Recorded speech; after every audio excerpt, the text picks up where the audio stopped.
Bienvenue sur Étoiline Inès TV.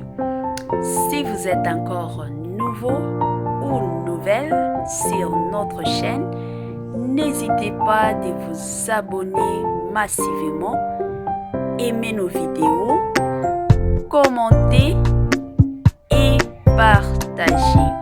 Chez Étoiline Inès TV, c'est la qualité, la différence et la vérité. Mokili makambo makambo nde makambo. Balobi bolali bolamuki boye makambo. Boke kotoyo makambo, bozongi kotoyo makambo. Place nyonso makambo ezozanga te. Yango biso pe toza awa pona kopesa bino kandenge ezalaka ba information surtout ya kitoko. Salut chers boutios, salut chers abonnés, salut surtout les amis de Étoiline Inès TV. J'espère que vous allez très bien. Et surtout, bonne fête de Pâques à à tous nos abonnés, à tous les fans surtout de notre chaîne. En tout cas, Pakoyo, comme Yemoko Nzambe, Jésus-Christ Akufaki, Aeko Sekwa. En tout cas, assez quoi vraiment na ba solution pour na ba vie na bino nyonso. Donc, Bobandoke Koluka na 2023 Oyo, en tout cas, Eko Kisama. Yoanande totalement prière nabiso. Alors bandeko kandenge zalaka soki oza mutu vraiment ya sika ya kokota na chaîne nabiso première fois na yo o visiter chaîne nabiso kandenge zalaka na système a bien en tout cas bokota bo s'abonner hein, abonnez-vous surtout massivement et surtout n'oubliez pas aussi de cliquer sur la cloche de notification pour recevoir les nouveautés surtout de notre chaîne kandenge ezalaka moi commentaire moi ba j'aime sur ba vidéo en tout cas et ça la biso kitoko oyo tolobaka chaque fois kitoko et tokoso makasi. En tout cas la famille makambo yangoyo kandenge ezalaka bino moko boyebi déjà boyoki déjà hein ba rimere ezo tambola ebele tellement que Étoiline Inès TV azalaka awa pona kopesa bino éclaircissement ya makambo nyonso kopesa bino ba information otolobaka ba information totalement exacte oyo tozalaka awa pona kopesa bino ba information ya kitoko yango lelo pe biso pe tozwi makambo oyo toya kopesa bino éclaircissement. La famille makambo eza nini ebele ya batu lelo bazoloba ke mwana ya Leya Soraya Ndaya batu nyonso bayebi ke mama Leya azalaka na mwana abotaki mwana na ye hein, azokola malembe kandenge ezalaka mwana moko kitoko ya mwasi na kombo ya Soraya. Sikoyo ebele ya batu lelo bazokota na ba réseaux sociaux bazosala pe ba émission hein, kandenge ezalaka ke non mwana oyo aza mwana ya Batista te mwana oyo baye kopesa ye tata mosusu ke non Leya abotaki nde na mobali mosusu abotaki na Batista te makambo vraiment eza ya somo bandeko nanga kandenge ezalaka avant tokota vraiment na conclusion na biso je suis sûr que vous vous rappelez na liwa ya comédienne na biso kandenge ezalaka Suzy Bantou, à qui nous disons que son nom repose surtout en paix, binomoko boyebaki. Donc, après liwa na ye, ebele ya Batou, surtout ba comédien, ba kota qui vraiment na ba émission, en tout cas, ebele eloba maki. Moi, ba secret oyo ebele ya Batou ba yeba quitté sur le comédien, en tout cas, ba vérité nyonso ezalaki exposé. Tu découvriras qui vraiment ba makambo totalement ebele sur kandenge zalaka ba moi vie ba mama Teresia ndenge ba bando passé ba vie na bango hein ba comédien na biso ebele en tout cas to yokaki ba makambo totalement ebele.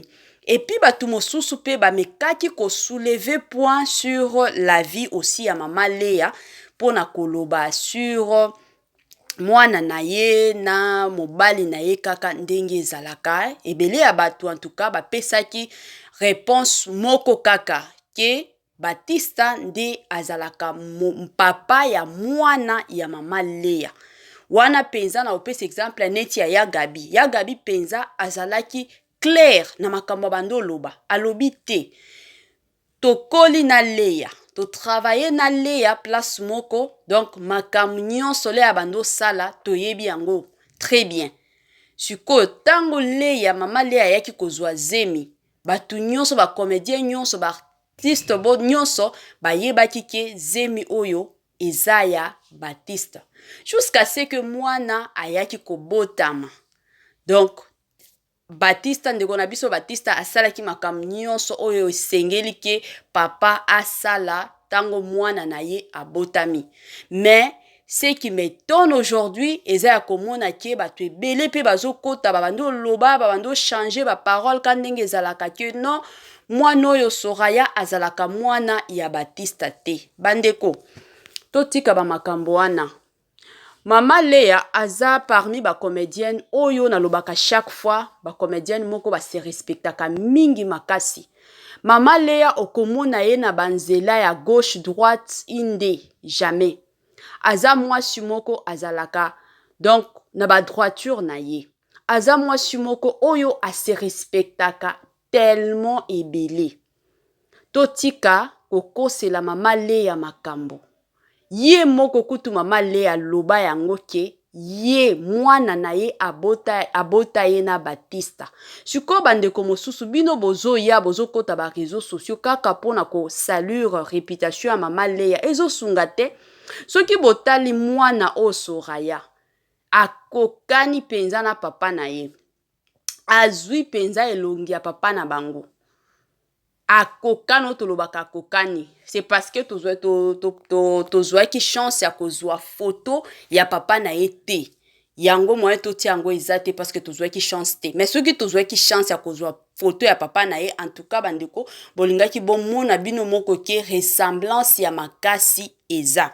Totika babiloba loba eza bien te. Totika kosalir batu mosusu ba réputation. Mama Leya c'est une femme qui se respecte beaucoup. Ata lelo soki aza nanu célibataire nanu babali ete mais ye moko ayebi oza na batu mosusu oui dans la vie bazala ke nga na kobala na nga te na sina boti na nga na sala na nga vi na nga batu mosusu pe basepela kobala bango alobi te na obala na nga neti exemple ya Mama de la Paix. Mama de la Paix ye wana babalaki asalaki pe mariage na ye kitoko batu mosusu baboyaka na bango soki aboyi na ye moye bo forcer eza te. En tout cas, totika kosalir ba réputation ya batu mosusu ezo sunga te. Soraya papa na ye azalaka nde Baptiste. Wana penza nde azalaka papa na ye. Ye moko papa na ye miyebi ke oyo penza aza mwana nanga. Sikoyo bandeko biso totika kokota akotaka na ba vie ya batu. Avant tokota vraiment tosala ba émission ka ndenge ezalaka, tokendaka na source ya solo ba pesa biso ba source ya solo. To okota na ba émission ya batu mosusu oyoka. Soki oyoki mwa ba preuve eza neti ba preuve ka ndenge na yebisaki bino yaka bi akota ki vraiment na émission alobaki yango. Ba comédien pe mosusu ba kota ki penza ba lobaki ye moko Leya pe akota ki pe alobaki ke mwana oyo azalaka mwana ya Baptiste. C'est ainsi que aujourd'hui te komona du coup ka boye ye moko Mama Leya aye kotia ba vidéo na ye na mwana na ye na ba TikTok et pourtant na kala Mama Leya abandaki na ye kobanga abandaki koboya ko exposa ka ba photo ya mwana na ye mais lelo ami lobi te moyen na garder lisusu mwana ezate comme ça na tiaka batu nyonso ba mona vidéo comme ça ba yebake mwana oyo azalaka mwana ya Baptiste parce que ba kokana na papa na ye soki omoni mwana oyo omoni pe papa na ye o comprendre que mwana oyo penza aza la fille chérie de papa Baptiste. Donc makambo eza nde bongo yango toye kopesa ka information ya mbangu kaka ndenge ezalaka. Cher Boutou, abonné na biso ya kitoko ka ndenge tolobaka chaque jour tolinga bino mingi makasi. En tout cas, bon continuer toujours na partager ba vidéo na biso, bon continuer toujours na commenter, bon continuer toujours na aimer ba vidéo. En tout cas, et ko sala biso oyo tolobaka chaque jour tokosa et kitoko totalement makasi. Les boutchous de moi et les lovés, nous voici vraiment à la fin de notre épisode de ce soir. Kandenge Zalaka, ma solo moi muke kaka. information moko eza totalement exacte et claire. Bye bye la famille, ciao, à la prochaine. Je vous aime trop, j'ai prie pour vous et que Dieu vous bénisse abondamment.